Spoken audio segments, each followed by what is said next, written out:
because I saw this news story about the guy who's in charge, an anti-white, non-white guy of our nation's parks.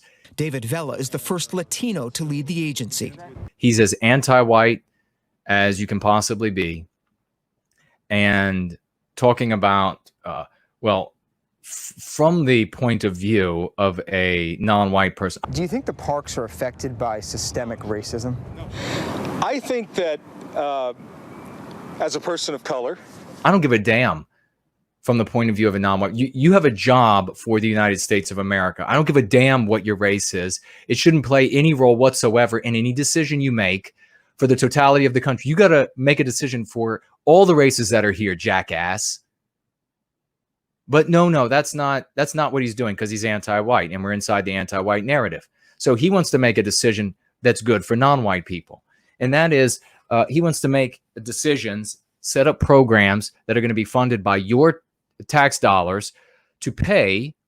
So free trips there, stays there, and trips back for non-white people to go to national parks, to go out into nature. The lack of transportation opportunities is clearly going to be a factor. Because the anti-whites for a long time now have been making this argument that nature is heretical. There aren't enough non-white people out there.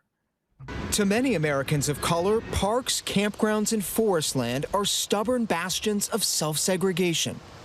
The National Park Service says the persistent whiteness of its 419 parks is an existential crisis. On the news, they show this guy saying this, well, we've got to make these changes because when you have just these generic, beautiful, serene environments in the nature, you just don't see very many non-white people.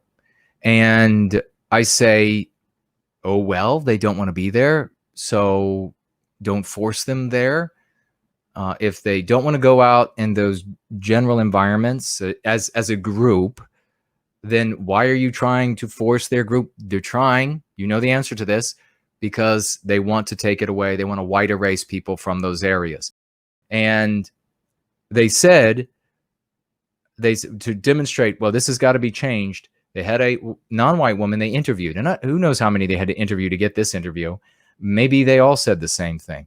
And they said, well, what's the problem? And they showed, people standing at railing, looking out at some scenery, some just natural scenery, and everybody was white. Mainly white. How evil, how awful. And they asked the non-white, this non-white female that was there, and they said, well, what's the problem with this? And she said, well, the problem is, when I show up, I don't feel comfortable because of all the white people. Don't see people that you identify with. You don't feel welcome. You feel out of place. You feel literally like you are an outsider. I don't see enough of my people.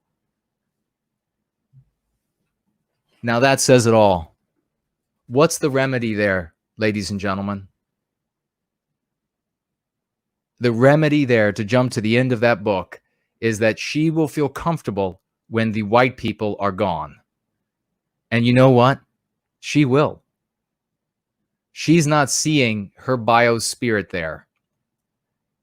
Just as uncomfortable as it would be if you showed up in, I think this young lady, she looked like she might have been a descendant of the country of India, that if you were someplace in India and you showed up somewhere and everyone there was Indian and you were the only white person, you'd feel a little uncomfortable. That's natural.